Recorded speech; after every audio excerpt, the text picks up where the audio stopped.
Another Celtic tradition is the making of coracles.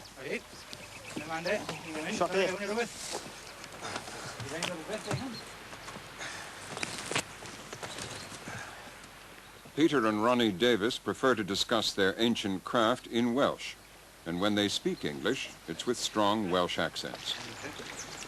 My family's been fishing with coracles for about 300 years. Well, you just can't pick it up at once. For somebody who doesn't know anything about it, it always turns round and goes round in circles. Well, the net we use, you see, has got rings across the top and a rope going through them. So when a fish hits the back of the net, we just close the net, pull the rope, and it closes, and the fish is in the bag then.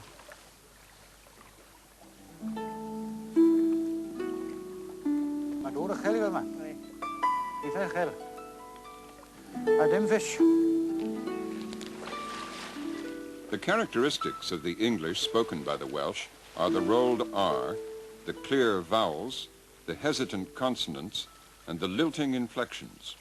All this makes up the music of Welsh English.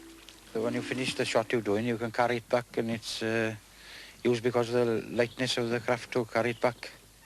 But I'm not making them all the time. I enjoy making them, that's all. I make a couple every year, just to keep the tradition going of a coracle.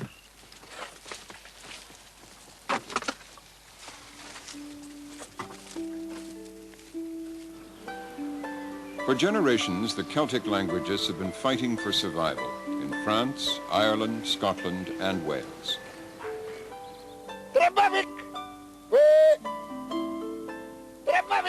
That survival is threatened by English.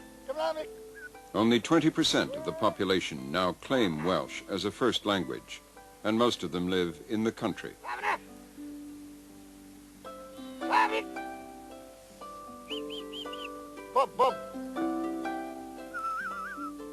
There's no escaping the Welsh need for English to get on in everyday life. Even this sheepdog, Vic, has been trained to answer calls in Welsh and English to increase his market value.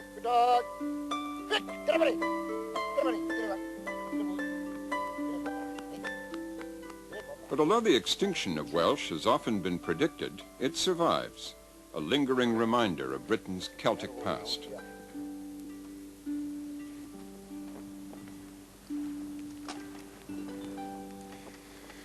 The Welsh language survives because more than 1,000 years ago it was excluded by the Angosaxons, who built this defensive ditch along what became the border between England and Wales.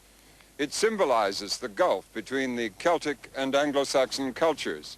In England itself, the invaders settled into several kingdoms: Northumbria, Mercia, Kent, and Wessex, dividing the country along accent lines which survive to this day.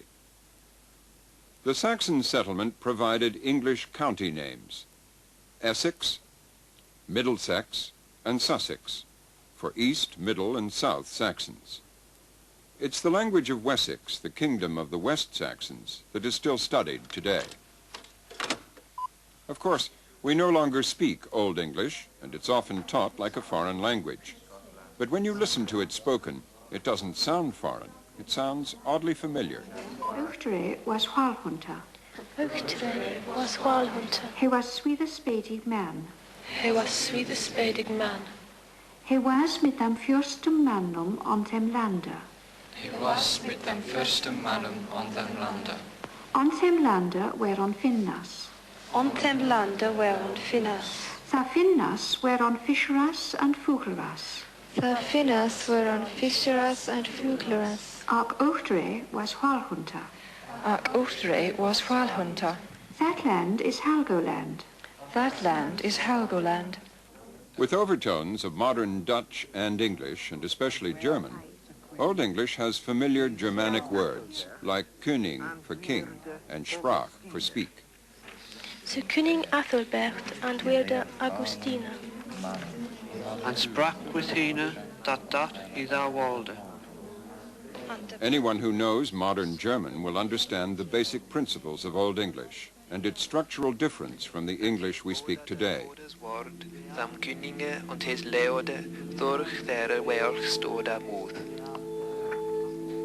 The Old English for the king is Sir König.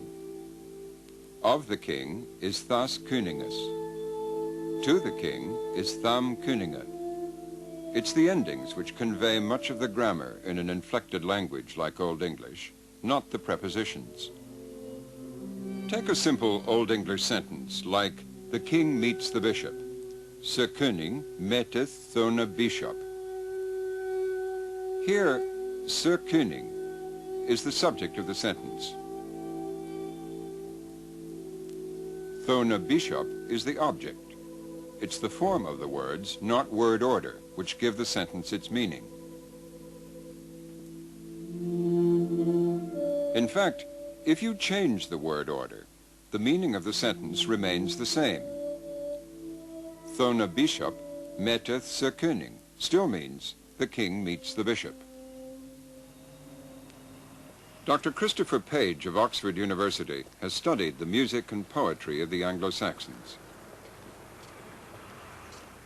He points out that much of modern English comes from these first invaders.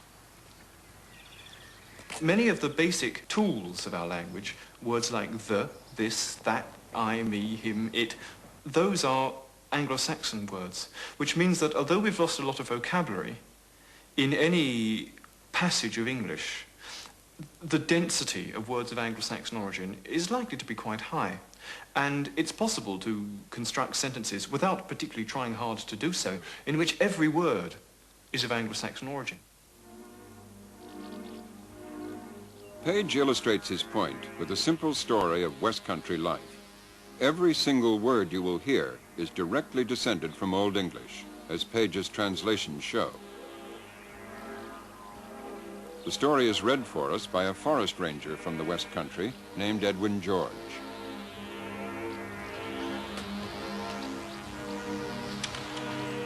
Deep in the heart of the old Saxon kingdom of Mercia lies the small hamlet of Butnoe. Deer and other game thrive in this wooded land. Or, as they would have said in Old English, Innan woodigan land, I lived and worked here all my life. on life minum ean. Towards the end of each year, I have to kill some of the deer which feed on the leafy shoots and brambles at night. On leafum, on bremlum, on nichte. about 90% of our commonest words come from Old English. I go into Imperial Woods, ford Dowell's Brook, and find the deer. Deor on Findam. I follow them up a hill. Thorhull is rof. I walk very slowly now, so as not to frighten the game, That's deor a furchtan. and look out across a glade. Thorch thon o wuddu lokjan.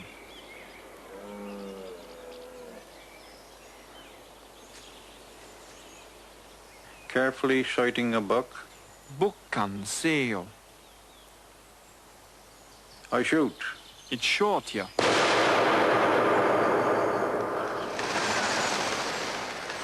The buck falls to the ground. Bukka fealeth on grunde.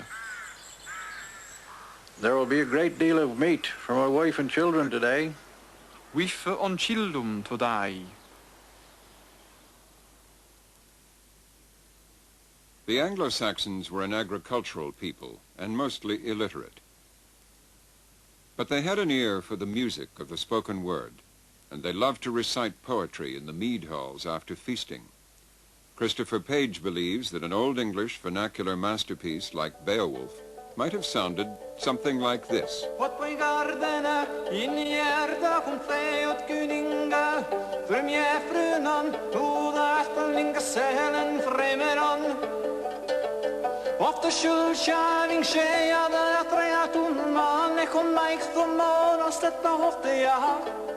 Like many epics, it is full of metaphor and alliteration. The sea becomes a whale road, and the poet writes, "Falling has felled a flowering kingdom."